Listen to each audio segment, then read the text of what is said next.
Good morning friends. Basic chemistry episode second मध्ये आपण structure of atom हा topic continue करणार आहे. तर structure of item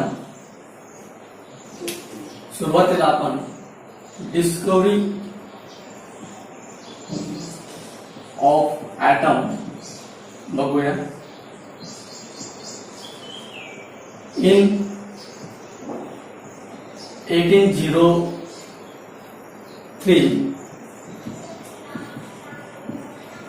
John Dalton हे जे सायंटिस्ट आहेत त्यांनी ॲटम बद्दल आयडिया दिली. Atom is the smallest particle of an element. मूलद्रव्याचा सर्वात लहान कण त्याला ॲटम अणु असे नाव दिले गेले. त्याच वेळेस त्यांनी असंही म्हटलं की ॲटम हा स्मॉलेस्ट इंडिव्हिज्युअल पार्टिकल आहे, can not be sub divided. मात्र 1897 मध्ये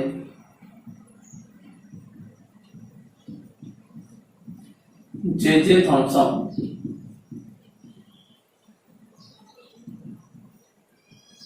या सायंटिस्टने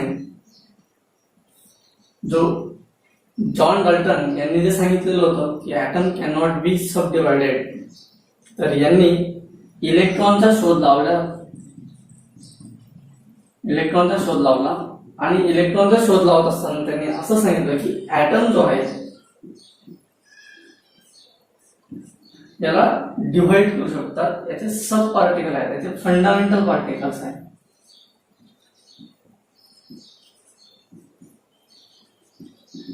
आणि हे फंडामेंटल पार्टिकल्स हे ते ॲटम मध्येच आहेत.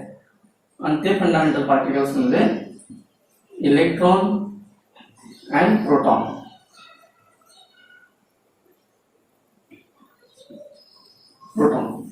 Positive particle and negative particle अशा पद्धतीने जे थॉम्सन यांनी मॉडेल मांडलं. आणि हे जे मॉडेल त्यांनी मांडलेलं होतं थॉम्सन ॲटॉमिक मॉडेल त्याला म्हणतात थॉम्सन ॲटॉमिक मॉडेल. आणि जॉन डाल्टन यांचं डाल्टन ॲटॉमिक थिअरी.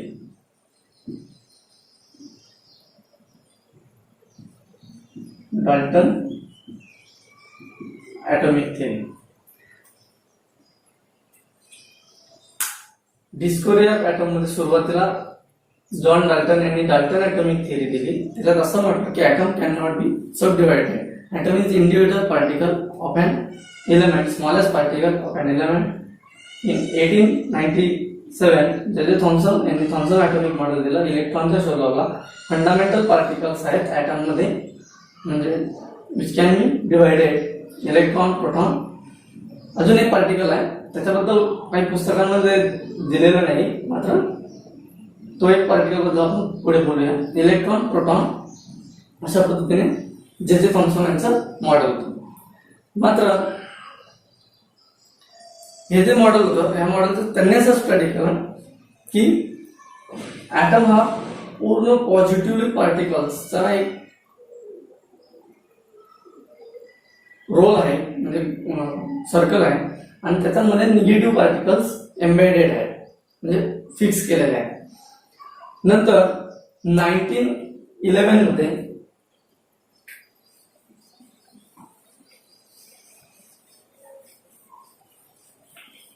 1911 मध्ये Rutherford, Ernest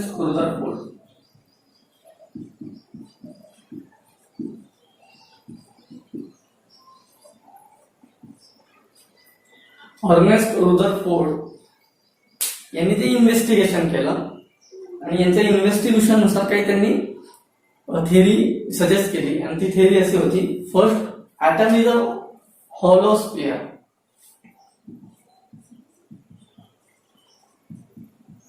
item is a hollow sphere. म्हणजे ॲटम हा एक एम्प्टी असा हॉलो असा एक स्फिअर आहे, गोलाकार आहे. नंतर most of the mass of atom, म्हणजे पूर्ण त्या ॲटम मध्ये मास असेल हे पॉझिटिव्ह पार्टिकल्स नाही फिलअप असेल. Most of the mass of the atom, most of the mass of the atom fill the positive particles. It concentrate at the center, right? Constant at center. पूर्ण मास आहे जे positive पार्टिकल्सने fill up केलेलं आहे ते सेंटरकडे towards the centre हे concern होत आहे. आणि त्या सेंटरला त्यांनी नाव दिलं nucleus.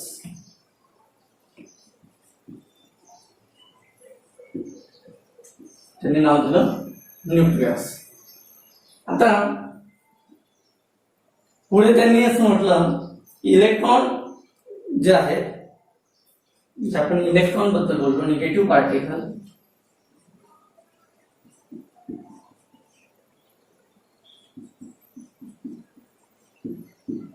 Electron revolve around the nucleus.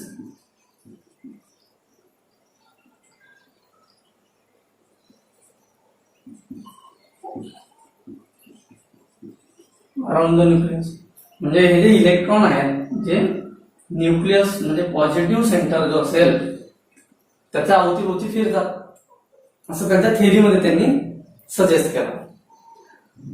मात्र त्यांची ही जी थेअरी होती, या थेअरीमध्ये त्यांनी जे ॲटॉमिक मॉडेल मांडलं त्या ॲटॉमिक मॉडेल मी आपल्याला काढून दाखवतो.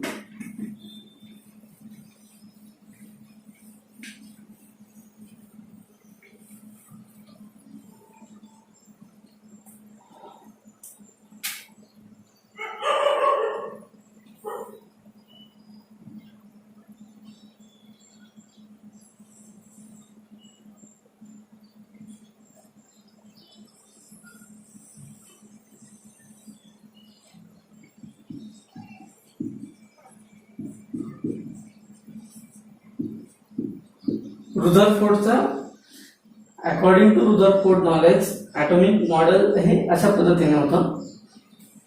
म्हणजे सेंटरला न्यूक्लियस. आता न्यूक्लियस हा पॉझिटिव्ह सेंटरने भरलेला होता, पॉझिटिव्ह पार्टिकल्स त्याच्यात होते. म्हणजे पॉझिटिव्ह पार्टिकल्सचं नाव दिलं त्यांनी प्रोटॉन. म्हणजे प्रोटॉनचा शोध त्यांनी लावला असं म्हणूया आपण. आणि त्याचा उल्लेख आहे काही पुस्तकांमध्ये 1914 मध्ये हा प्रोटॉनचा शोध लावला गेला असं म्हटलेलं आहे. तर हा पॉझिटिव्ह सेंटर न्यूक्लियस आणि इलेक्ट्रॉन जे आहेत ते न्यूक्लियसच्या अवतीभोवती फिरतात. मात्र हा जो इलेक्ट्रॉन फिरण्याचा जो ऑर्बिट आहे तो त्यांनी ह्या पद्धतीने मेन्शन केला की इलेक्ट्रॉनचा जो पाथ आहे तो न्यूक्लियसला अटॅच आहे. म्हणजेच electron revolve around the nucleus and electron revolve करत असताना तो electron enter the nucleus. Electron जो आहे तो न्यूक्लियस मध्ये एंटर करतो आणि जर न्यूक्लियस मध्ये तो एंटर करत असेल तर ॲटम हा काय होईल, अनस्टेबल होईल. या एका कारणामुळे रुदरफोर्डचा जो एक्सपेरिमेंट फेल गेला असं म्हटलं जातं. आणि त्याच्यानंतर पुढे नेल बोर्स हे जे सायंटिस्ट आहेत त्यांनी स्टडी केला.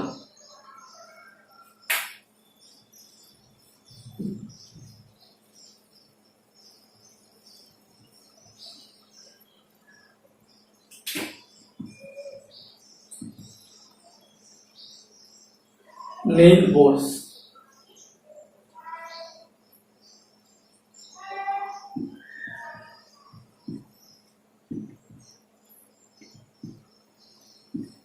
Neil Bohr.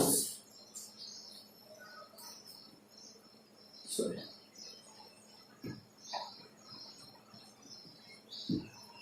नील बोर्स,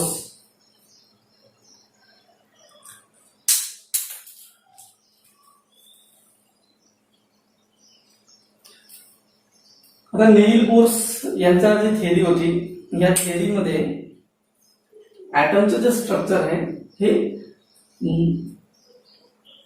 आपण त्याला मॉडर्न ॲटॉमिक मॉडेल असं म्हणूया. Modern atomic model. आता याला आपण मॉडर्न ॲटॉमिक मॉडेल का म्हणतोय? मॉडर्न ॲटॉमिक मॉडेल कारण नील बोर्स यांनी जे ॲटॉमिक मॉडेल स्टडी केलं तेच ॲटॉमिक मॉडेल आज आपण आता स्टडी करतो आहे. म्हणजे त्यांनी जे स्टडी केलेलं आहे ते आताच्या नॉलेजनुसार म्हणजे आतापर्यंत परफेक्ट ॲटॉमिक मॉडेल आहे. तर ते ॲटॉमिक मॉडेल कशा पद्धतीने ते आपण बघूया.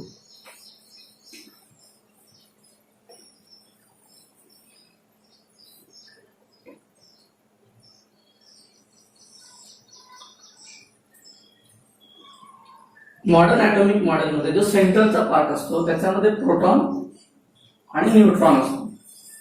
आता प्रोटॉन हा जो पार्टिकल आहे, प्रोटॉन पार्टिकल म्हणजे पॉझिटिव्ह पार्टिकल आणि न्यूट्रॉन जो आहे याच्यावर चार्ज नसतो म्हणजे झिरो चार्ज. आणि इलेक्ट्रॉन जो असतो त्याच्यावर निगेटिव्ह चार्ज असतो. त्याला चार्ज. त्याच्यानंतर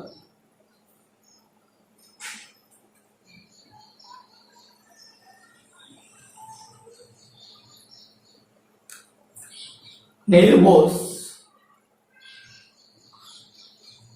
यांनी असं ऑब्झर्वेशन केलेलं होतं की इलेक्ट्रॉन जे आहे, electron revolve around the nucleus. Electron revolve around the nucleus in a fixed circular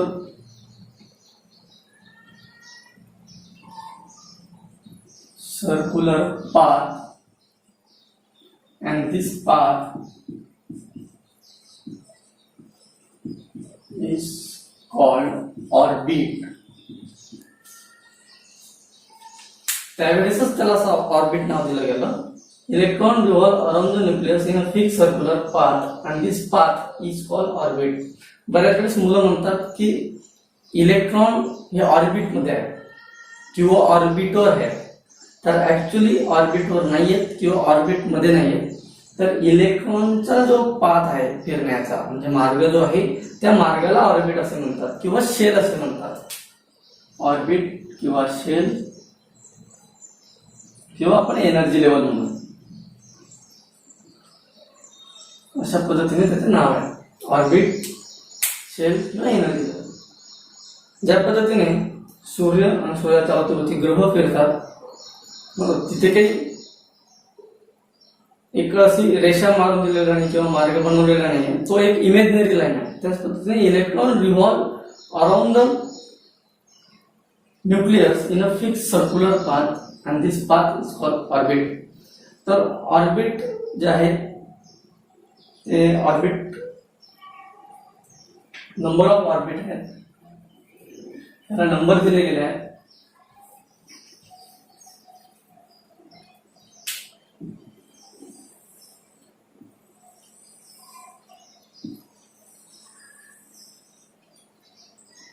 first नंबरचा orbit n is equal to 1. n म्हणजे नंबर ऑफ ऑर्बिट. n म्हणजे number of orbit. n is equal to 1, n is equal to 2, n is equal to 3, n is equal to 4 and n is equal to 5 आणि n is equal to 6. 6 orbit पर्यंत study आहे. मात्र आपण इथे सध्या 4 orbit पर्यंत बघणार आहे. तर जो n इज इक्वल टू 1 हा जो ऑर्बिट आहे याला कॅपिटल लेटर के ने डिनोट केलेला आहे. नंतर जो 2 नंबरचा आहे त्याला कॅपिटल लेटर एल ने डिनोट केलेला आहे. नंतर 3 नंबरचा जो ऑर्बिट आहे त्याला एम ने डिनोट केलेला आहे. आणि शेवटी एन के एल एम एन हे कॅपिटल लेटरने डिनोट केलेलं आहे. नंतर ओ आणि पी पण आहे. 5 आणि 6 नंबरचा ओ आणि पी पण आहे. आता हे झाले नंबर ऑफ ऑर्बिट. त्याच पद्धतीने नेल बोर्स यांनी याचं डिवायडेशन असं केलेलं होतं की हा जो न्यूक्लियसचा बाजूचा म्हणजे बाहेरचा जो पार्ट आहे त्याला एक्स्ट्रा न्यूक्लियर पार्ट म्हटलेला होता. आणि हा जो होता हा न्यूक्लियस पार्ट म्हणजे मधला जो आहे त्याला न्यूक्लियॉन्स पण म्हटलेला आहे. पॉझिटिव्ह आणि हा न्यूट्रॉन्स, पॉझिटिव्ह पार्टिकल्सला न्यूक्लियसला न्यूक्लियॉन्स पण म्हटलेला आहे. आणि हा एक्स्ट्रा न्यूक्लियर पार्ट. मग एक्स्ट्रा न्यूक्लियर पार्ट मध्ये आपण ऑर्बिट बघितलं ज्याला आपण शेल पण म्हणतो. नंतर ऑर्बिटल्स हा एक पार्ट येतो.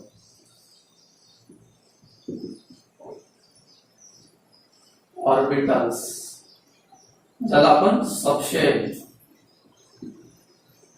सब एनर्जी लेवल, मराठीत उपकक्षा, कक्षा आणि ह्या के एल एम एन या कक्षा झाल्या म्हणजे ऑर्बिट झाल्या. आणि हे ऑर्बिटल सबशेल. आता या सबशेल जे आहेत बऱ्याच मुलांना ओळखता येत नाही की के याची सबशेल किती आहेत, एल याची सबशेल किती आहे, एम याची सबशेल किती आहे किंवा एन याची सबशेल किती आहे. पण आत्ताच्या या व्हिडिओमध्ये तुम्ही याचा सबशेल कशा ओळखायचा हे एकदम सोप्या पद्धतीने बघणार आहे. तर सबशेल काय आहेत अगोदर ते बघूया. तर सबशेल म्हणजेच उपकक्षा म्हणतो आपण त्याला, ऑर्बिटल. पण डेफिनेशन अशी आहे, the empty space between nucleus and orbit.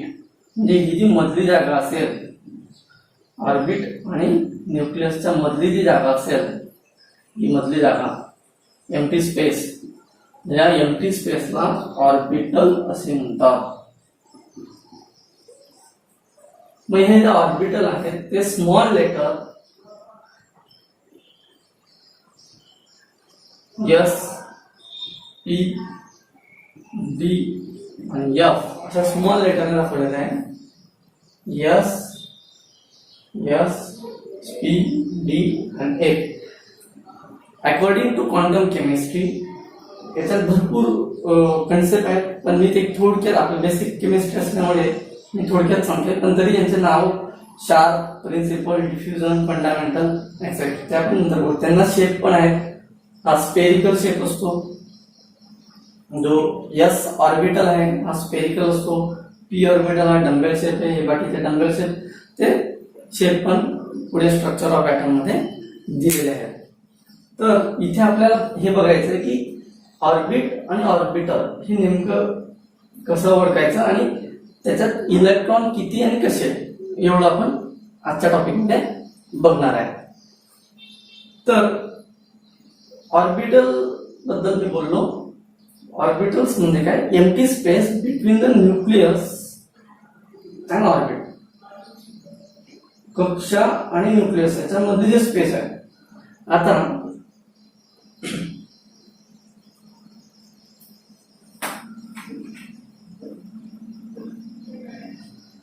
के ही जी फर्स्ट नंबरची जी ऑर्बिट आहे एम इज इक्वल टू 1. के ही जी फर्स्ट नंबरची ऑर्बिट आहे एम इज इक्वल टू 1. ह्या ऑर्बिट आणि न्यूक्लियस याच्यामधली जी स्पेस आहे या स्पेस मध्ये किती ऑर्बिटल आहे तर ओनली 1. तो म्हणजे यस. आणि ते 1 नंबरला आहे ना, तर ओनली 1 यस. आता हा जो यस ऑर्बिटल आहे हा कोणाचा आहे तर जो 1 नंबरचा ऑर्बिट आहे त्याचा, म्हणून मी त्याच्या आधी 1 लिहितो. 1 एस.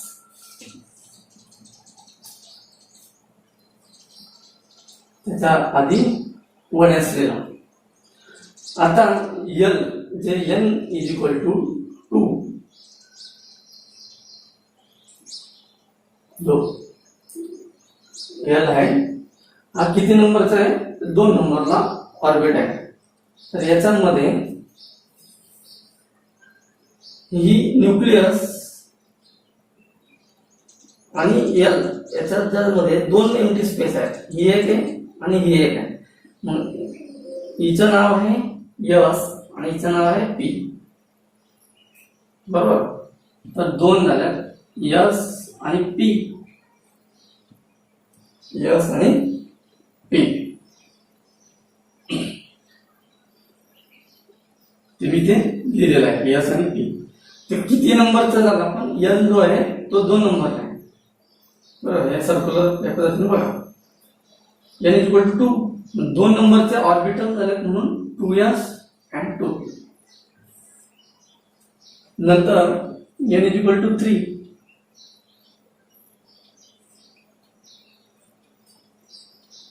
M आता हा M बघा 1 2 आणि 3. बरोबर. N इज इक्वल टू 3 म्हणजे 1 2 3 एम्प्टी स्पेस आल्या. मग S आणि P आणि D आला. S P आणि D. Number of orbit 3s 3p आणि 3d. अशा पद्धतीने तुम्ही n चा कॅल्क्युलेट करू शकता. अगोदर हे तुम्हाला लिहायचं असेल तर लिहून घ्या, हे पण लिहा आणि n चा कॅल्क्युलेट करा. त्याच्यानंतर आपण how two electron filled rule बघणार आहे आणि कसे इलेक्ट्रॉन भरायचे ते पण बघूया.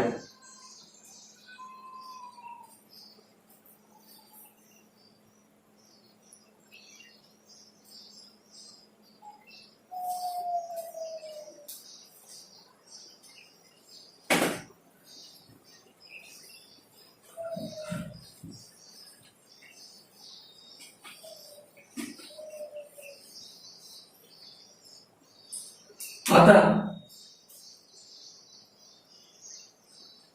Maximum electron filled in orbit and orbital हा पार्ट आपण बघणार आहे. इलेक्ट्रॉनिक कॉन्फिगरेशन म्हणजे आपण आता स्ट्रक्चरल पॅटर्न काढलेलं होतं. न्यूक्लियस नंतर जे के ऑर्बिट येतं त्या के ऑर्बिट मध्ये किती इलेक्ट्रॉन असतात, L मध्ये किती असतात, M मध्ये किती आणि N मध्ये किती.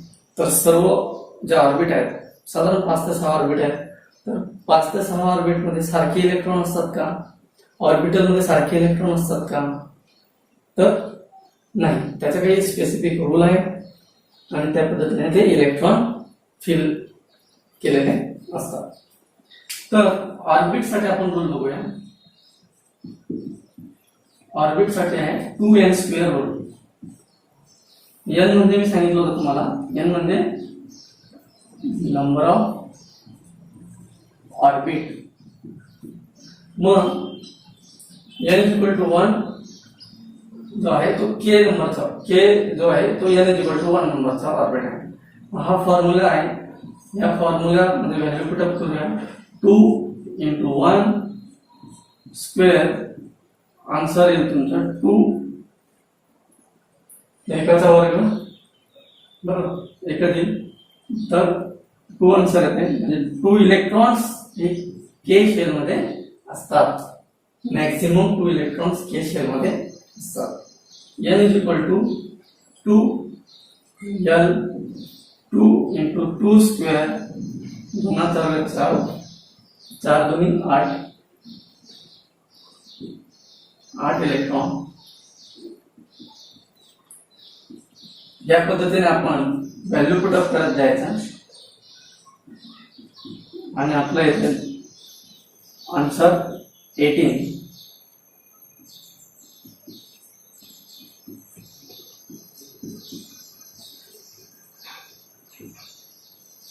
आणि लास्ट हा 32. तर मुलांनी एवढंही लक्षात ठेवलं तरी चालतंय. ऑर्बिट के ची कॅपॅसिटी 2 इलेक्ट्रॉनची आहे, एल ची कॅपॅसिटी 8 इलेक्ट्रॉनची आहे, एम ची कॅपॅसिटी 18 इलेक्ट्रॉनची आहे, एन ची कॅपॅसिटी 32 इलेक्ट्रॉनची आहे. आता मी तुम्हाला रूल्स जो आहे रूल वरून how to calculate the electron in orbit हे शिकवलेलं आहे. इलेक्ट्रॉन्स कसे कॅल्क्युलेट करायचे, किती येत आहेत ते आपण ऑर्बिट मधलं बघितलेलं आहे. तर नोट डाऊन करून घ्या.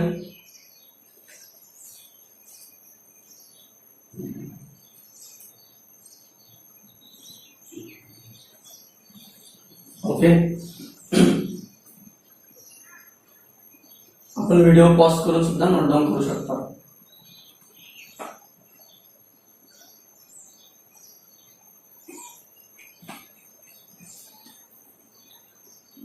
आता एकदम सिंपल ट्रिक सांगतो ऑर्बिटल साठी. ऑर्बिटल जे आहे, ऑर्बिटल्स मध्ये इलेक्ट्रॉन कसे फिलअप करायचे त्यासाठी तुम्हाला 4 नंबर लक्षात ठेवायचे आणि नंतर हे तर आपल्या लक्षात आहे, याला रूल आहे. मी ऑर्बिटलचा रूल सांगत नाही कारण तिथे मुलं कन्फ्युजन करतात. ऑर्बिटल जे आहे किती आहेत तर एस, पी, डी आणि एफ. एस साठी 2 इलेक्ट्रॉन, पी साठी 6 इलेक्ट्रॉन, डी 10 आणि एफ 14 इलेक्ट्रॉन्स. अशा पद्धतीने म्हणजे ऑर्बिटल जे आहेत उपकक्षा, तर एस उपकक्षेचे 2 इलेक्ट्रॉन, पी मध्ये 6 इलेक्ट्रॉन, डी मध्ये 10 इलेक्ट्रॉन आणि एफ मध्ये 14 इलेक्ट्रॉन असे फिलअप करतात. आता हे आणि हे यांचे कॅल्क्युलेशन्स मी परत तुम्हाला एकदा सांगणार आहे की नेमकं कसं कॅल्क्युलेशन आहे.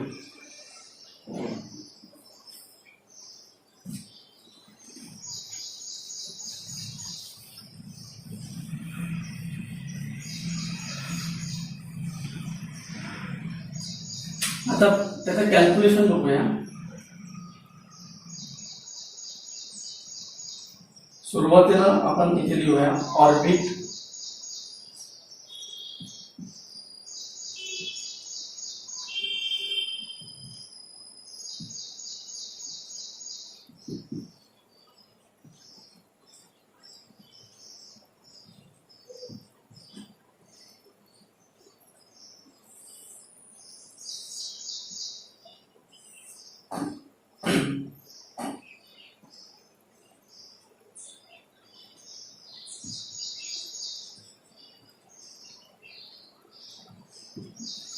आता मी इथे लिहिले ऑर्बिट लिहिलेले आहेत. n = 1 k, n = 2 l, n = 3 m आणि n = 4 l. त्याच्यानंतर मी तुम्हाला number of electrons, maximum electron किती असतात ते पण लिहितो. अकॉर्डिंग टू 2n² रूल आपण ते इलेक्ट्रॉन कॅल्क्युलेट केले. k मध्ये आपण कॅल्क्युलेट केले 2 इलेक्ट्रॉन, एल मध्ये कॅल्क्युलेट केले 8 इलेक्ट्रॉन, एम मध्ये केले 18 इलेक्ट्रॉन आणि एन मध्ये केले 32 इलेक्ट्रॉन्स. आता हे झालं ऑर्बिट.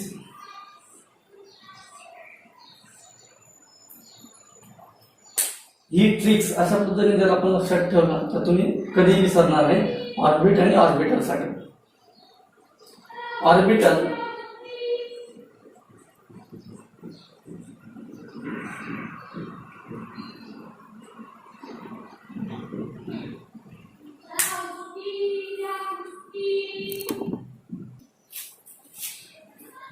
तर ऑर्बिटल्स n = 1 k साठी आपण ऑर्बिटल काढलं. स्ट्रक्चर पॅटर्न ज्या वेळेस कॅल्क्युलेट केलं ड्रॉ केलेलं होतं त्यावेळेस सांगितलं तुम्ही तुम्हाला के आणि न्यूक्लियस याच्यामधली जी स्पेस आहे तिला एस नाव दिलेलं आहे.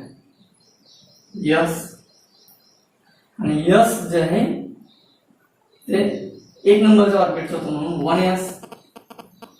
आता मॅक्सिमम इलेक्ट्रॉन जे आहे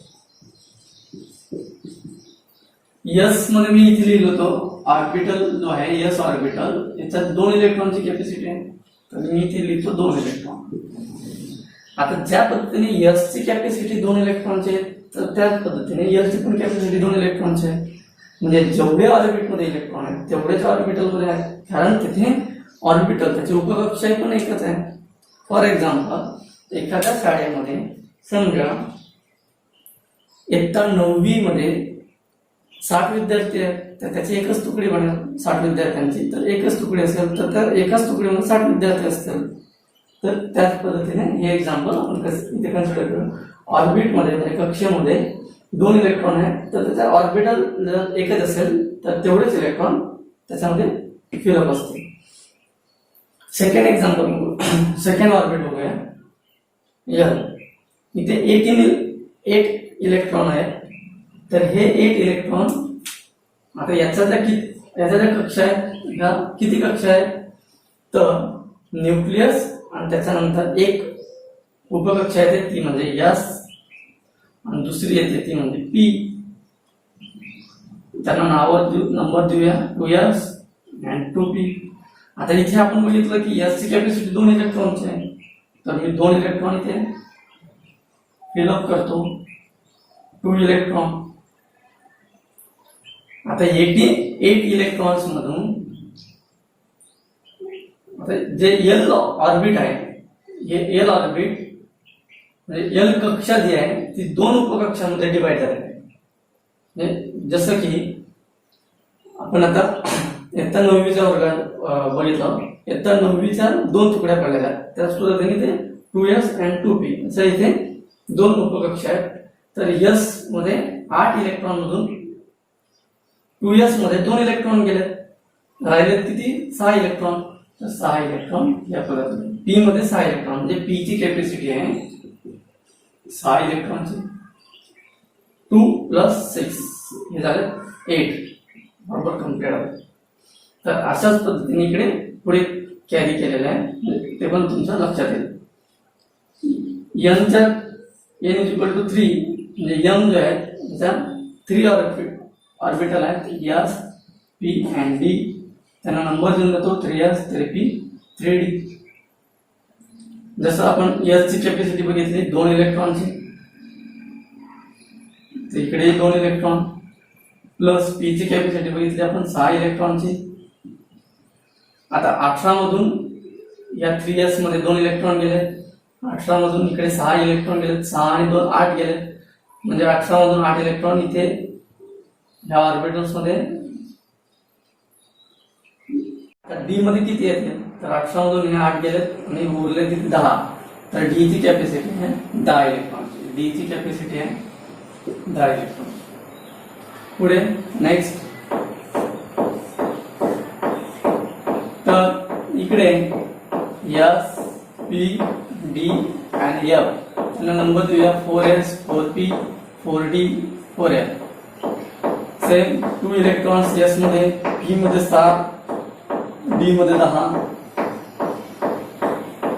आता 32 मधून एस मध्ये 2 गेले, 32 मधून पी चे गेले 6, डी चे गेले 10.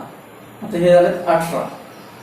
जर कॅल्क्युलेट केलं तर हे झाले 18 आणि हे 18 32 मधून 18 गेले, तर एफ साठी रिमेनिंग आहे 14 म्हणजे एफ ची कॅपॅसिटी आहे 14 इलेक्ट्रॉन्स. तर तुम्ही अशा पद्धतीने ऑर्बिट आणि ऑर्बिटल याच्यातले इलेक्ट्रॉन्स जे आहेत ते फिलअप करू शकतात.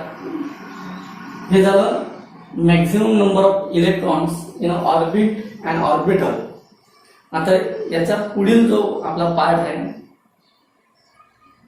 या पुढील पार्ट मध्ये आपण ऍक्च्युली याच्या आधी आपण तो कन्सेप्ट घ्यायला पाहिजे होता, atomic number, atomic mass number. पण जसं की स्ट्रक्चर ऑफ ऍटम काढलं जातं, तर त्याच्या पुढे नंबर ऑफ इलेक्ट्रॉन्स सांगणं खूप महत्वाचं आहे. त्यामुळे फर्स्ट लेक्चरला number of electrons, how to calculate number of electrons ते सांगितलं गेलं. आता पुढच्या एपिसोडमध्ये आपण बेसिक कन्सेप्ट बघणार आहेत, त्यामध्ये ऍटॉमिक नंबर, मास नंबर, नंतर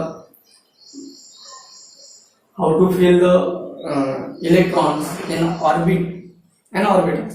ऑर्बिटमध्ये तर बघितलं आपण, मात्र आउटर इलेक्ट्रॉनिक कॉन्फिगरेशन आणि इनर इलेक्ट्रॉनिक कॉन्फिगरेशन हा एक टॉपिक आपण, तो जो इम्पॉर्टंट आहे जो 9th स्टँडर्ड पासून पुढे हा कन्सेप्ट खूप इम्पॉर्टंट आहे.